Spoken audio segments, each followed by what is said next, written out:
தமிழ்நாட்டின் அரணாக, கேடயமாக, கவசமாக விளங்கி கொண்டிருக்கும் தமிழ்நாடு முதலமைச்சர் மாண்புமிகு ஸ்டாலின் அவர்களுக்கும்,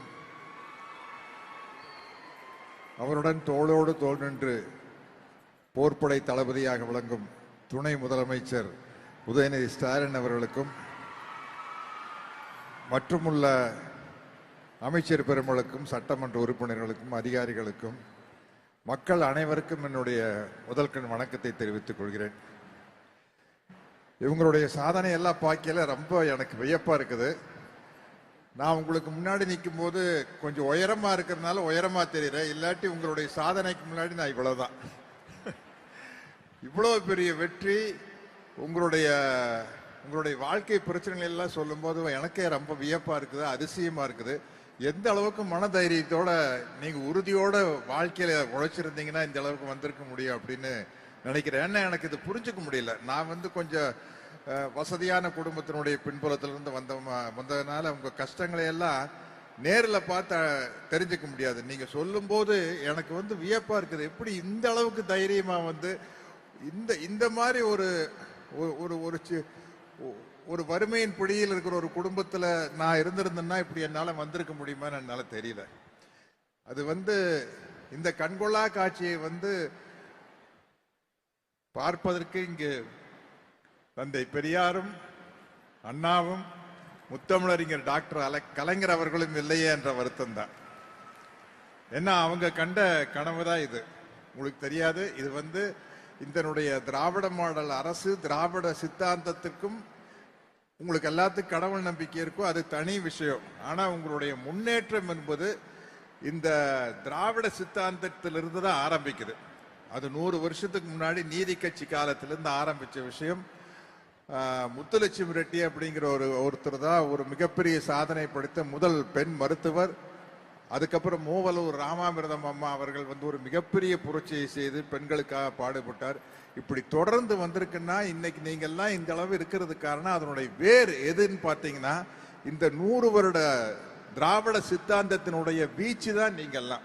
இது நீங்க உங்களுக்கு தெரிஞ்சவங்க கிட்ட கேட்டு தெரிஞ்சுக்கங்க. என்ன நம்ம அந்த வேர்களை நாம புரிஞ்சுக்கிட்டாதான் நாம எந்த அளவுக்கு இந்த திராவிட மாடல் அரசுக்கு துணையாக நிற்க வேண்டும் என்பது உங்களுக்கு தெரியும். எதை பார்த்தும் ஏமாந்து விடாதீர்கள், சாதனைகளின் பக்கம் நில்லுங்கள் என்று கூறி என்னுடைய உரையை முடிக்கிறேன். நன்றி, வணக்கம். எல்லாருக்கும் வணக்கம். சரி, வெல்லும் பெண்கள் அப்படிங்கிற நிகழ்ச்சிக்கு போறோமே. திராவிட இயக்கம்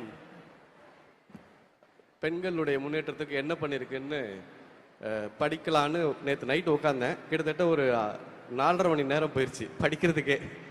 கிட்டத்தட்ட நீதி கட்சி இயக்கத்திலிருந்து இன்னைக்கு இருக்கிற திராவிட மாடல் அரசு வரைக்கும் பெண்கள் முன்னேற்றத்திற்காக என்ன பண்ணியிருக்காங்கிறத பட்டியல் போட ஆரம்பிச்சா அது ஒரு மணி நேரத்துக்கு குறையாத வெறும் பட்டியல் மட்டுமே வாசிக்கணும். ஏன்னா முதலாக ஓட்டுரிமை அளித்ததிலிருந்து முதல் பெண் சட்டமன்ற உறுப்பினரை உருவாக்கியதிலிருந்து இன்னைக்கு நாடாளுமன்றத்தில் 33% இடஒதுக்கீடு திக்கி திணறிட்டு இருக்கிறப்போ அதை கலைஞர் அவர்கள் இங்க நிகழ்த்தினாரு. அது பத்தாதுன்னு சொல்லிட்டு இன்னைக்கு அவருடைய புதல்வர் 50% இடஒதுக்கீடை கொடுத்து கிட்டத்தட்ட பாத்தீங்கன்னா தமிழ்நாட்டு பெண்களை ஆட்சியில் அரியணையில் ஏற்றி உட்கார வைத்து அதிகாரத்தை வழங்கி அதுல சந்தோஷப்படுற இந்த பட்டியலை படிக்க நேரமாகுங்கிறதால சின்ன அனுபவங்களை மட்டும் பகிர்ந்துட்டு நான் விடைபெறணும்னு நினைக்கிறேன். ஒரு முக்கியமான ஒரு விஷயத்தை இந்த இடத்துல பகிர்ந்துக்கணும்னு தோணுது. என்னன்னா, திட்டங்களை மாதிரியே திட்டங்களுக்கு வைக்கப்படுகிற பெயர்கள் ரொம்ப ரொம்ப முக்கியமானது அப்படின்னு நான் நினைக்கிறேன். தமிழ்நாடு அரசினுடைய திட்டங்களுடைய பெயர்கள் இருக்கு இல்லையா, அது ஒரு வரலாற்று முக்கியத்துவம் வாய்ந்த ஒரு செயல்பாடாக இருக்கிறது அப்படின்னு உதாரணத்துக்கு சொல்றதா இருந்தா, இப்ப நீங்க மணிமேகலை புத்தர் இருக்கிற காப்பியம், அந்த காப்பியத்துல செவிடு, குருடு, ஊமை இப்படி சொல்ல மாட்டாங்க. காது கேளாதார், வாய் பேசாதார், பார்வையற்றோர், அப்படி. அதுதான் தமிழ் பண்பாட்டினுடைய உச்சம்னு சொல்லலாம். கிட்டத்தட்ட இது ஒரு 2000 வருஷத்துக்கு முன்னால. நான் அப்படியே இன்னைக்கு நிக்கிற 2025 நின்றுட்டு இருக்கேன். நம்முடைய மாண்புமிகு முதல்வர் முன்னால் நின்று பேசிக்கிட்டு இருக்கேன். இங்கே இவர்கள் வைக்கிற திட்டத்தினுடைய பெயர்களை நீங்க பாருங்க. கட்டணமில்லா பயணம், இலவச பயணம் இல்லை, மகளிர் உதவித்தொகை இல்லை, மகளிர் உரிமை தொகை. ஏன் அது அந்த வார்த்தை ரொம்ப முக்கியமானது அப்படின்னு எடுத்துக்கிட்டா, என் நண்பரோட வீட்டுக்கு நான் போயிருந்தப்போ நடந்த ஒரு உரையாடல் ரொம்ப சுவாரஸ்யமா இருந்தது. அதை பகிர்ந்துக்கணும்னு நினைக்கிறேன் இந்த மேடையில். என்னன்னா வந்து என் ஃப்ரெண்டோட அம்மா வந்து இந்த மகளிர் உரிமை தொகையை வாங்குறதுக்கு போராடிட்டு இருக்காங்க, சண்டை போட்டுட்டு இருக்காங்க. நான் வாங்குவேன்னு பையன் தடுக்கிறான். ஏமா அது வந்து கஷ்டப்படுறவங்களுக்கு கொடுக்குறது, உன் பிள்ளை தான் நல்லா சம்பாதிக்கிறான்ல, நீ போய் உனக்கெல்லாம் கிடையாது அது அப்படின்னு. அவங்க எனக்கு எப்படி அவங்க தரமாட்டேன்னு சொல்லிடுவாங்க? நானும் இங்கே தமிழ்நாட்டில் தானே பிறந்தேன், எனக்கும் 1000 ரூபாய் இருக்குதானே அப்படின்னு அவங்க கேட்குறாங்க. அப்போ நான் அவங்க கிட்ட கேட்டேன், ஏமா அவன் பையன் தான் சம்பாரிச்சு உனக்கு கொடுக்குறான்ல, அப்புறம் என்ன நீ ஏன் வந்து போயிட்டு அந்த உரிமை தொகைக்கு நிற்கணும் அப்படின்னு கேட்டப்போ அவங்க சொன்னாங்க, இது என் பையன் பணம், அது ஏன் பணம். இதுதான் உரிமை தொகை அப்படிங்கிறதுனுடைய இது அது அது அது தன்னுடைய பணம் அப்படின்னு கருத்து இருக்குல்ல. இதுதான் சுயமரியாதை தருகிறது, இதுதான் தன்னம்பிக்கை தருகிறது. இங்க நின்று பேசிட்டு இருக்கிற எல்லாருமே வந்து அதை தான் வந்து இங்க இது பண்றாங்க. நான் வந்து அதே மாதிரி பார்த்தீங்கன்னா வெற்றி நிச்சயம், வாழ்ந்து காட்டுவோம் இப்படின்னு நீங்க வந்து ஒரு திட்டத்துக்கு பெயர் வைக்கலாம். நீங்க எங்க இருந்து வரீங்க? நான் வெற்றி நிச்சயம் திட்டத்துல இருந்து வரேங்க அப்படின்னு சொல்றப்ப தர பிரைட் இருக்குல்ல. பிள்ளைக்கு பேர் வைக்கிற மாதிரி திட்டங்களுக்கு பேர் வைக்கிற தமிழ்நாடு அரசை நான் இந்த இடத்துல ரொம்ப ரொம்ப ரொம்ப மனமும், ஏன்னா அது ரொம்ப முக்கியமானது, அது ஒரு அடையாளம். நான் வந்து வாழ்ந்து காட்டுவோம் திட்டத்திலிருந்து வரேன் அப்படின்னு சொல்றது சாதாரண விஷயம் இல்லை. நீங்க எங்க இருந்து வரீங்க? வாழ்ந்து காட்டும் திட்டத்திலிருந்து வரங்க. அந்த சொல்லே வந்து உங்களுக்கு ஒரு பாசிட்டிவான ஒரு எனர்ஜியை கொடுக்கும், ஒரு தன்னம்பிக்கை கொடுக்கும். அந்த வகையில பார்க்கிற பொழுது திட்டங்கள் எவ்வளவுக்கு எவ்வளவு சிறப்பானதாக இருக்கிறதோ அதே போல திட்டங்களுக்கு வைக்கப்படுகிற பெயர்களுக்கு பின்னால ஒரு பெரிய, ஏன்னா நாம் வந்து இங்க வந்து ஊனமுற்றோன்னு சொல்றது போல மாற்றுத்திறனாளின்னு சொல்றது சாதாரண விஷயம் இல்லை. அது ரொம்ப ரொம்ப முக்கியமான ஒரு பண்பட்ட சமூகத்தினுடைய ஒரு வெளிப்பாடு. ஒரு தமிழ்நாடு இன்னொரு ரொம்ப முக்கியமான விஷயம் நான் முடிக்கிறதுக்கு இடமா வைக்கிறது என்னன்னா, இப்போ இந்த திட்டங்கள் எல்லாம் தமிழ்நாடு எவ்வளவு முன்னேறியது அப்படிங்கிறதோ, தமிழ்நாட்டில் இதனால என்ன வளர்ச்சி பெற்றது அப்படிங்கிறதோ, அந்த பேச்செல்லாம் எனக்கு தெரிஞ்சு ஒரு 2 வருஷத்துக்கு முன்னால முடிஞ்சிருச்சுன்னு நினைக்கிறேன். இப்போ வந்து பாத்தீங்கன்னா தமிழ்நாட்டினுடைய திட்டங்கள் இந்தியாவினுடைய மற்ற மாநிலங்களுக்கு எப்படி ஒரு பெஞ்ச் மார்க்கா மாறுது அப்படிங்கறத பத்தி நம்ம பேச வேண்டிய இடத்துல இருக்கோம். ஏன்னால் இங்க இருக்கக்கூடிய கட்டணமில்லா பயணம் பக்கத்துல இருக்கிற கர்நாடகாவுக்கு போகுது, அதுதான் தேர்தல் அறிக்கை திட்டமா மாறுது.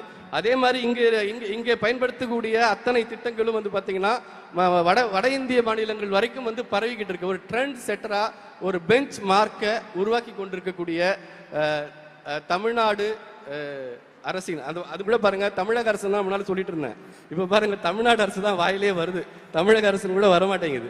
நான் இந்த வார்த்தை எவ்வளவு முக்கியமானது, இந்த சொல் அரசியல் எவ்வளவு, திராவிட இயக்கம் என்றாலே பேச்சு அப்படின்னு ஒரு கருத்தை வந்து கேலியாகவும் கிண்டலாகவும் சொல்லுவாங்க. ஆனால் நாம் உரத்து சொல்ல வேண்டியது, இங்கு பேச்சே அரசியல் தான். இங்கு பேச்சே நாம் வந்து பேச்சுரிமையே ஒரு பெரிய அரசியலை இங்கே கொண்டிருக்கிறது. அந்த வகையில் பார்க்கிற பொழுது திட்டங்களுக்கு வைக்கக்கூடிய பெயர்களுமே கூட தன்னம்பிக்கையை தரக்கூடியதாகவும், அந்த திட்டமே உங்களுக்கு ஒரு பாசிட்டிவ் எனர்ஜியை கொடுக்கும். அத்தகைய ஒரு தொலைநோக்கு சிந்தனைகளோடு இந்த விஷயங்களை செய்வதோடு தமிழ்நாட்டிற்கு மட்டுமல்ல இந்தியாவிற்கே வழிகாட்டக்கூடிய மகளிர் முன்னேற்ற சிந்தனைகளை திட்டங்களை கொண்டு வருகிற தமிழ்நாடு அரசுக்கும் இந்த திட்டத்தில் இருந்து பின்னால் இயங்கிட்டு இருக்கிற எத்தனையோ அதிகாரிகள் எனக்கு நேரடியாக தெரியும். அவங்களோட நான் வந்து வாழ்ந்து காட்டுவோம் திட்டம் குறித்து நம்ம அமுதா மேடத்தோட கிட்டத்தட்ட ஒரு 2 மணி நேரத்துக்கு மேல உரையாடி இருக்கேன். எனக்கு வந்து அதை ஒட்டி அங்க இருக்கக்கூடிய ஒரு பத்திரிகையாளராக இருந்த போது நான் ஒரு ஆர்டிகல் பண்ணேன். என்னன்னா, இன்னைக்கு அது மாறி இருக்குன்றதுக்கான உதாரணம், ஒரு 15 வருஷத்துக்கு முன்னால எழுதின ஒரு ஆர்டிகல், ஒரு கட்டுரை. ஒவ்வொரு வருஷமும் நீங்க வந்து பாத்தீங்கன்னா வந்து பொது தேர்வுகளில் மாணவிகள் முதலிடம் அப்படின்னு வரும் தேர்ச்சியில. ஆனால் கல்லூரி விண்ணப்பங்களில் மாணவர்கள் முதலிடம் இருக்கும், பெண்களுடைய விண்ணப்பம் கம்மியா இருக்கும். ஆனால் இன்றைக்கு தலைகீழாக மாறி இருக்குது.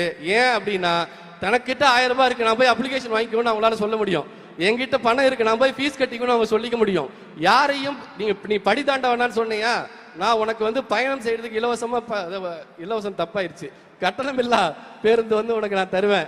நீ வந்து படிக்க கூடாதுன்னு சொல்றியா, நான் உனக்கு வந்து உரிமை தொகை தருவேன், நீ போய் படின்னு நீங்க வந்து அந்த விஷயங்களை செய்யக்கூடிய இந்த தொலைநோக்கு இருக்குல்ல, இன்னும் நூற்றாண்டுகள் திராவிட மாடல் இந்த தமிழ்நாட்டை முன்னேற்றி இந்தியாவினுடைய ஒரு முன்மாதிரி மாநிலமாக மாற்றுவதற்கு நாம் எல்லாரும் துணை நிற்கணும். அவர்கள் செயல்பட வேண்டும். அவர்கள் செயல்படுவதற்கு நான் வந்து மனப்பூர்வமாக என் வாழ்த்துக்களையும் நன்றிகளையும் தெரிவிச்சுக்கிறேன். நாம் எல்லாம் கூட நிற்போம். அடுத்த முறையும் இந்த லெகசி தொடரணும்.